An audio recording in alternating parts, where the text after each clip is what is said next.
अध्याय 2 सांख्य योग। संजय उवाच तं तथा कृपयाविष्टं शृणुपुरीक्षण विषिदन्तमिदं वाक्यम् उवाच मधुसूदनः।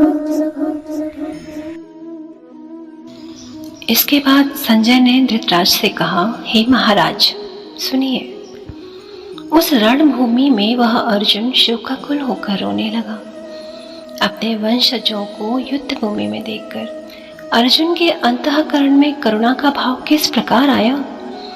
जिस प्रकार जल के संयोग से लवण घुल जाता है अथवा हवा के झोंके से बादल फट जाता है, उसी प्रकार उस धीर चेता का अंतःकरण भी दयार्द्र हो गया। जैसे राजहंस पक्षी कीचड़ में फंसने के बाद म्लान दिखता है, उसी प्रकार अर्जुन ममता से व्याकुल होकर अत्यंत कुम्हला गए, ऐसा दिखने लगा। पांडव कुमार अर्जुन को ऐसे असाधारण मोहपाश में जकड़ा हुआ देखकर शारंगधर श्री कृष्ण ने उससे क्या कहा। श्लोक 2।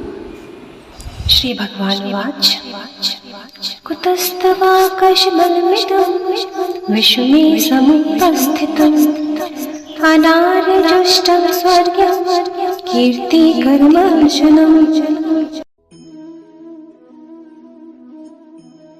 हे अर्जुन, तुम सबसे पहले यह सोचो कि क्या इस रणभूमि में तुम्हारा इस तरह का व्यवहार करना ठीक है।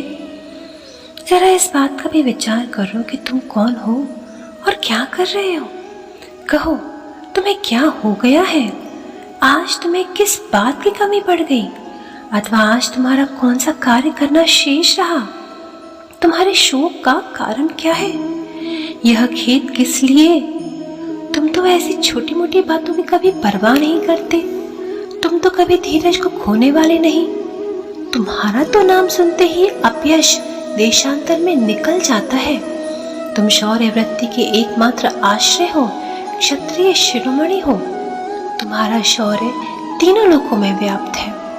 तुमने युद्ध में भगवान शिव को पराजित किया है और निवातक कवचों का तो अस्तित्व ही मिट्टी में मिला दिया है। यहाँ तक कि तुमने गंधर्वों को भी अपनी कीर्ति का गान करने में लगा दिया, अर्थात गंधर्वों को भी पराजित कर दिया। तुम्हारे उत्कृष्ट कार्यों के विस्तार की भावना से यह त्रिभुवन भी अत्यंत तुच्छ जान पड़ता है। हे अर्जुन, तुम्हारा शौर्य ऐसा विशुद्ध और निष्कलंक है, पर तुम वही परम शूरवीर पुरुषार्थी हो जो कि आज युद्ध भूमि में वीर वृत्ति को त्याग कर सिर झुकाकर इस प्रकार बच्चों की भांति रुदन कर रहा है। हे अर्जुन, अब तुम्हें अपने मन में सोचो कि क्या तुम्हें ऐसी करुणा से दीन हो जाना चाहिए? क्या कभी अंधकार ने सूर्य को ग्रसा है अथवा वायु कभी मेघों से भय खाता है? अमृत को मृत्यु कभी दबोच सकती है और क्या काष्ठ कभी अग्नि को निगल सकता है अथवा लवण कभी जल को गला सकता है? या कालकूट नामक विष किसी अन्य विष के स्पर्श से मर सकता है? किसी मेंढक ने कभी किसी महासर्प को निगला है? क्या कभी ऐसी असाधारण बात भी हुई है कि सिंह के साथ सियार लड़ जाए? इस तरह अघटित होने वाली बात कहीं घटित होते हुए देखी है क्या? परंतु आज तुमने वही बात यहाँ कर दिखाई है। हे भाई अर्जुन, देखो कहीं तुम्हारा मन इस दीनहीन भावना का शिकार ना हो जाए।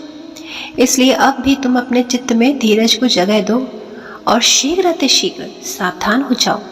यह मूर्ता त्याग दो, धनुष बाण लेकर उठो। तुम्हारे अंतःकरण में जो दया इस समय उमड़ी हुई है, वह इस रणभूमि में भला किस काम की? अजी तुम तो सब कुछ जानते ही हो, फिर तुम भली भांति सोच विचार क्यों नहीं करते? अब तुम ही बताओ कि जब युद्ध की सारी तैयारियां हो चुकी है, तब यह सदैवता दिखाना क्या उचित है? अब तक तुमने जो कुछ ईशार्जन किया है, उसका इससे न केवल विनाश होगा, अभी तो इससे परलोक भी जाएगा। इस प्रकार जगन्निवास श्री कृष्ण ने अर्जुन से कहा। श्लोक 3।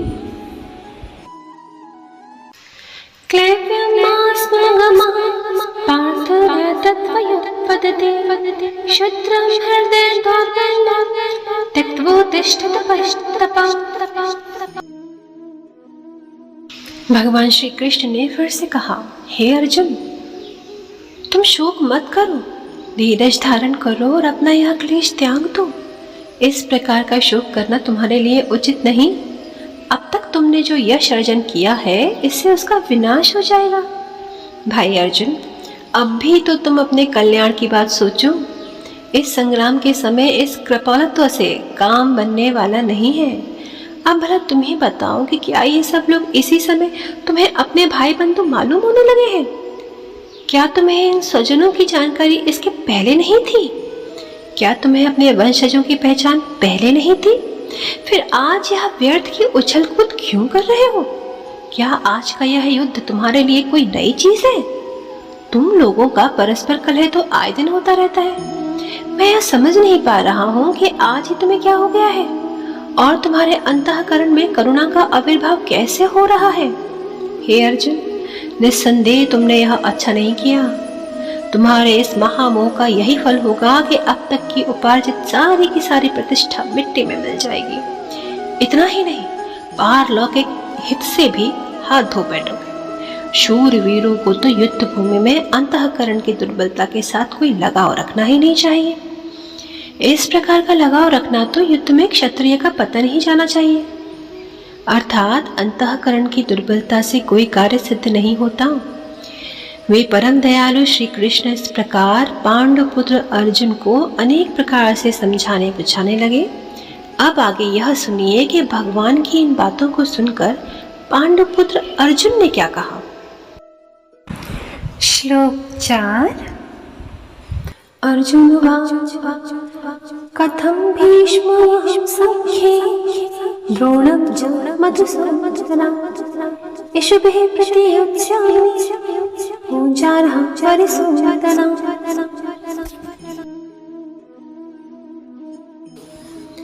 अर्जुन ने कहा, हे देव, सुनिए, इन सब बातों का तो यहाँ कोई औचित्य ही नहीं है। सबसे पहले आप ही इस युद्ध के स्वरूप को देखिए और फिर विचार कीजिए। यह केवल युद्ध ही नहीं है, अभी तो प्रमाद है, भारी अपराध है।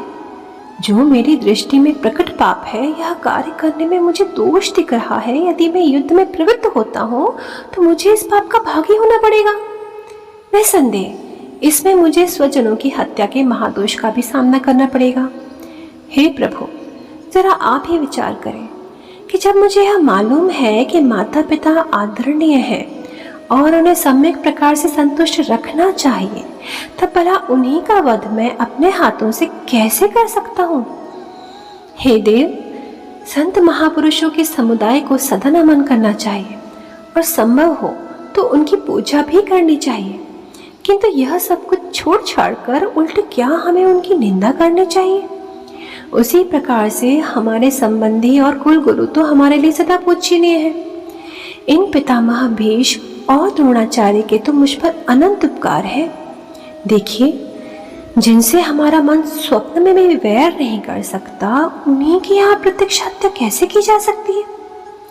अब आगे जीवन धारण करने में नाम की शोभा नहीं है। ना मालूम आज उन लोगों को क्या हो गया है कि इन्हीं गुरुजनों से सीखी गई शास्त्र विद्या का अभ्यास आज हम लोग इन्हीं पर करना चाहते। मेरी योग्यता का श्रेय केवल गुरु द्रोणाचार्य को ही जाता है। धनुर्विद्या का ज्ञान मुझे इन्हीं से मिला है। अब क्या उस उपकार का भार वहन करते हुए मैं इन्हीं का वध करूं? जिनकी कृपा प्रसाद का वरदान मुझे मिलना चाहिए, मैं उन्हीं का अहित चिंतन करूं? क्या मैं इस तरह का भस्मासुर हो गया हूं? श्लोक 5। गुरून् हत्वा हि महानुभावो श्रेयो भोक्तुं भैक्षमपीह लोके हत्वाथ कामास्तं गुरूनिह भुञ्जे।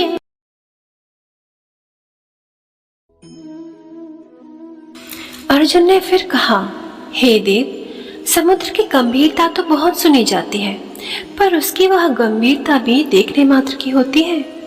पर इन गुरु द्रोण के मन की गंभीरता ऐसी विलक्षण है कि उसमें कभी हलचल होती नहीं। निसंदेह यह आकाश अनंत है, पर फिर भी इसको मापा जा सकता है। परंतु इन आचार्य द्रोण के अगाध हृदय के माप का कोई सवाल ही नहीं उठता। किसी समय सुधा का स्वाद भी बिगड़ सकता है, या काल के प्रभाव से वज्र के भी टुकड़े टुकड़े हो सकते हैं, किंतु द्रोणाचार्य की मनोवृत्ति को कभी विकार युक्त नहीं किया जा सकता है। प्रेम भाव की चर्चा करते समय उदाहरण स्वरूप माता का नाम मुख्यतः सामने आना ठीक है, पर द्रोणाचार्य तो साक्षात मूर्तिमंत प्रेम ही है। करुणा का प्रादुर्भाव इन्हीं से हुआ है। समस्त गुणों के धाम भी यही है। इतना ही नहीं, ये विद्या के असीम सागर ही हैं। अर्जुन ने फिर कहा, ये इतने बड़े हैं कि फिर भी हम लोगों पर इनकी कृपा है। इस स्थिति में हम लोग कभी इनके वध की कल्पना कर सकते हैं क्या? यदि मेरे प्राण भी चले जाएं तो जाएं, पर यह मैं सपने में भी नहीं सोच सकता कि पहले तो मैं युद्ध में ऐसे लोगों का वध करूं और तब जा करके राज्य सुख का उपभोग करूं। यह राज्य सुख ही क्या, यदि इंद्र पद भी मिल जाए मुझे तो भी मैं इनका वध नहीं कर सकता। इससे तो यही अच्छा है कि यहाँ भीख मांगकर जीवन का निर्वाह कर लूं। इतना ही नहीं, देश त्याग करके अन्यत्र चले जाना अथवा गिरी कंदराओं में निवास करना भी श्रेयस्कर है, पर इन पर शस्त्र चलाना कदापि उचित नहीं। हे देव, जिन बाणों पर अभी नई धार लगी है उन बाणों से इन लोगों के मर्म स्थान पर आघात करना और फिर उनके रक्त से सने हुए सुख भोग को प्राप्त करना, भला ऐसे सुख भोग को लेकर कोई क्या करेगा? रक्त से सना हुआ वह भोग भला क्या सुख देगा? बस यही कारण है कि यह विचार मुझे भाता नहीं, इसलिए आपको ये बातें मुझे पसंद नहीं।